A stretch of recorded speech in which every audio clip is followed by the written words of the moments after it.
The Backrooms. You've been here before. Level 41. The Blacklake. Survival difficulty. Class E.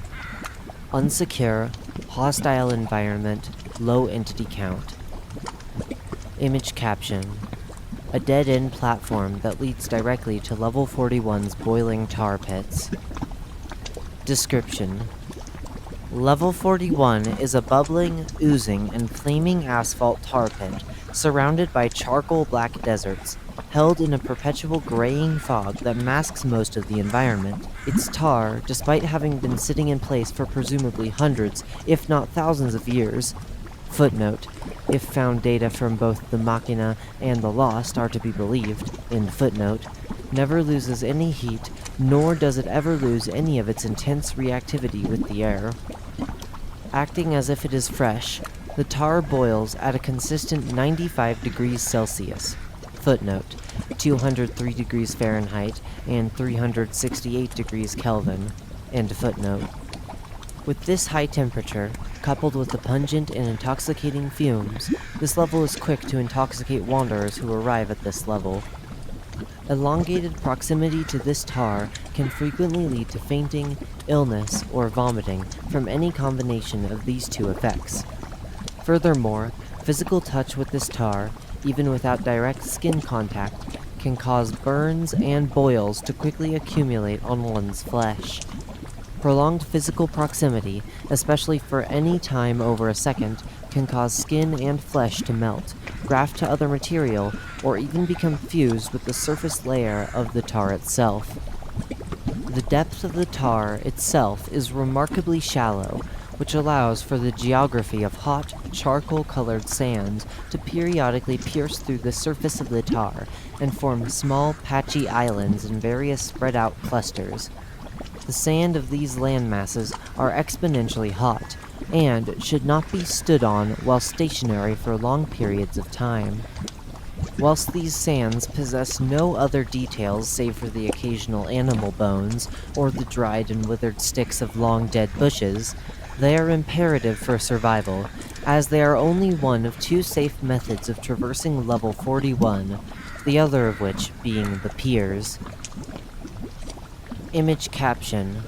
A concrete pier that progressively sunk into the tar, pictured here in an almost completely submerged state.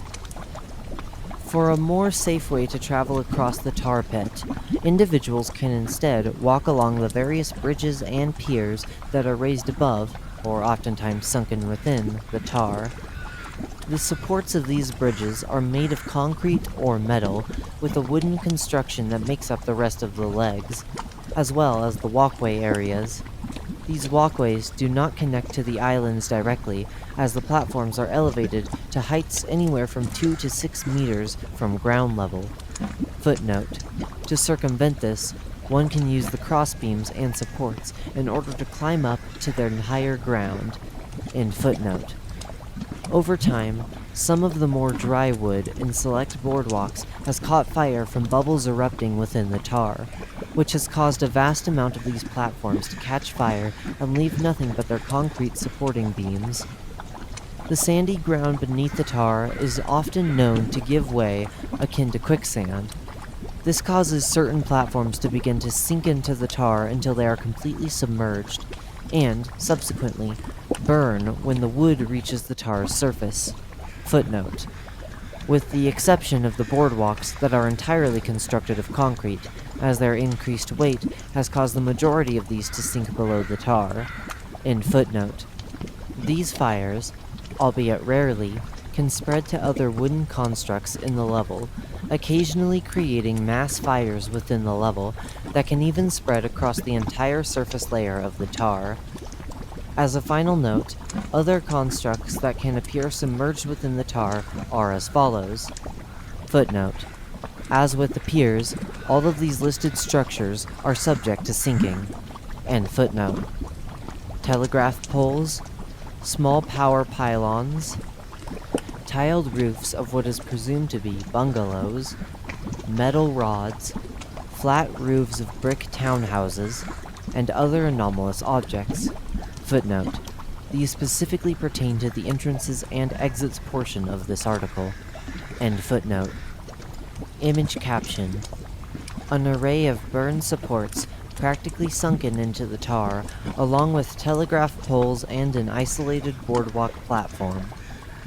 Traversal across level 41 is incredibly difficult, and individuals who survive its boiling tar and intoxicating fumes will usually exit the level with burn marks, cuts, or charred soles of their shoes. In fact, many unfortunate travelers who wind up at level 41 often get marooned on small islands that are so disconnected from other landmasses, boardwalks, or level exits that they inevitably dehydrate or become poisoned by the tar's fumes. Despite these failures and unfortunate happenings, however, successful expeditions across this level have been previously accomplished by other groups, which is what has brought much of the currently known information to light. However, despite all that has been understood about this level, one looming mystery still overlooks the entirety of all currently written documentation. Surrounding the circular lake rests tall, sandy dunes that extend upwards for approximately 15 meters before presumably tapering down the other side and going out of sight. Despite efforts, it is impossible to reach anywhere closer than 15 meters of the dunes due to all traversable objects not existing at any distance beyond that figure. As walking over the tar is impossible, and importing materials is just as impractical, the hopes of ever reaching these dunes has been deemed impossible. From using telescopes and binoculars, what little can be gathered is that these sands are just as barren as the islands, although it is believed that the higher-up areas of the dunes contain living specimens of the deceased bushes found on the Tar Pits Islands. Despite this theorized sign of life, however, no other details can be extrapolated from the dunes, if there even is anything to extrapolate at all. Bases, outposts, and communities. Image caption. The submerged metal remnants of a former group inhabiting level 41. Although there are no known bases, outposts, or communities on this level at this time, attempts to make bases have previously been tried by small groups not affiliated with any larger organization. These groups, of which around 10 are known to have existed within the past 50 years, would perch on larger islands and attempt to construct bridges to the more isolated islands in an attempt to save wanderers who end up on them when arriving at this level. Not all groups were quite so selfless, with one group believed to have been established to harvest the copper wiring from the telegraph poles. However, in the end, all groups succumbed to the inherent dangers of level 41's boiling tar, its intoxicating fumes, and its lack of edible materials that make long-term habitation impossible.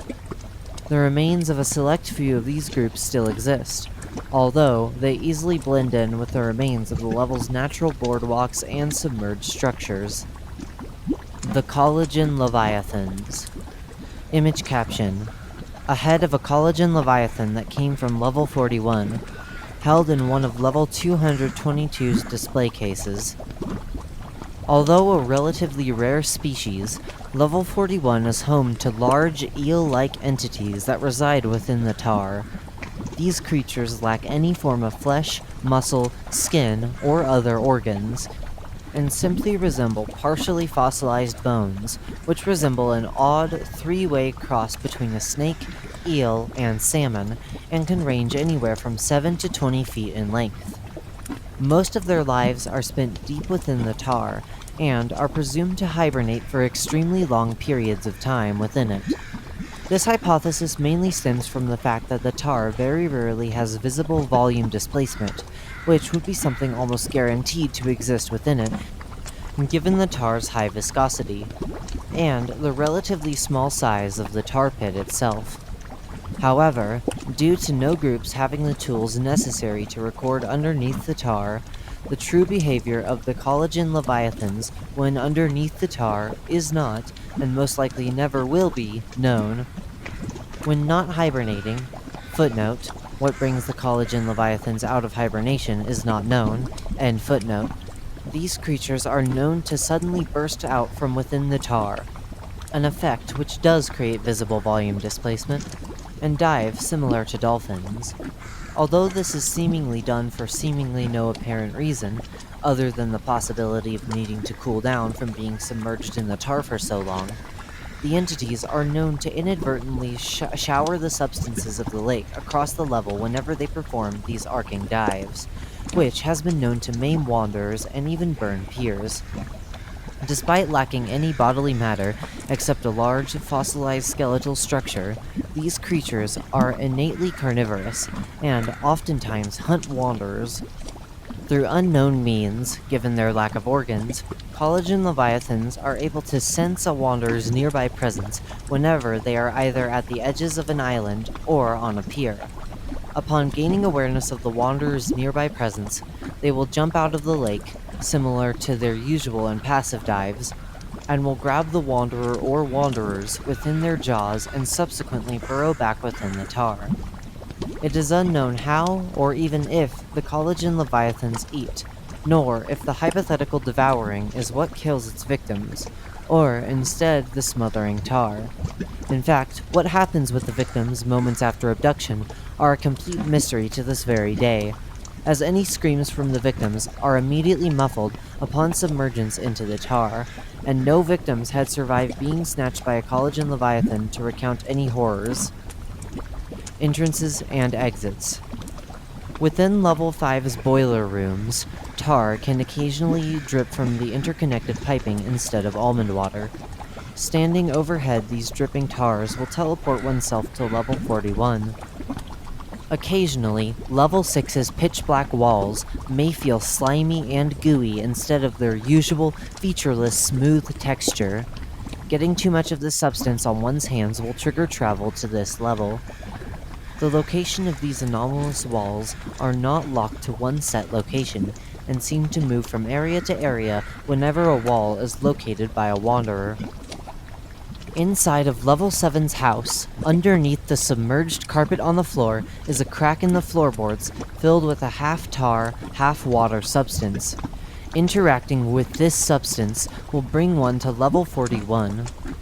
Entering a singular tar pit on the island of Level 211 and fully submerging oneself within it will drop individuals into this level. Following any of the rivers in Level 270 for long enough will eventually turn the rivers into a sickening black hue. Entering the rivers after this change occurs will cause individuals to end up here. No clipping through any tar-covered or overly rotten trees that still possesses leaves in Level 309 will place wanderers on this level. Exits. To exit Level 41, individuals will have to find standout objects that are unique from the other submerged items within the tar. Only one of each of these objects exists within the lake, and some may not be accessible depending on where in the level one ends up. Regardless of that, however, the exits are as follows. Level 500. Climbing inside the broken window of a submerged bridge for a USA Navy vessel. Level 515. Somehow getting oneself into the booster nozzles of an upside-down NASA space shuttle. Most of the shuttle in question is submerged within the tar, only leaving a slight portion of the fuel canisters, the boosters, and the booster nozzles in question. This makes access to them relatively easy. Level 612. Finding an odd barn door on a stone plinth and going through it. Level 626. Climbing into a submerged lighthouse gallery only partially held above the surface of the tar, then tampering with the functional flickering beacon within it.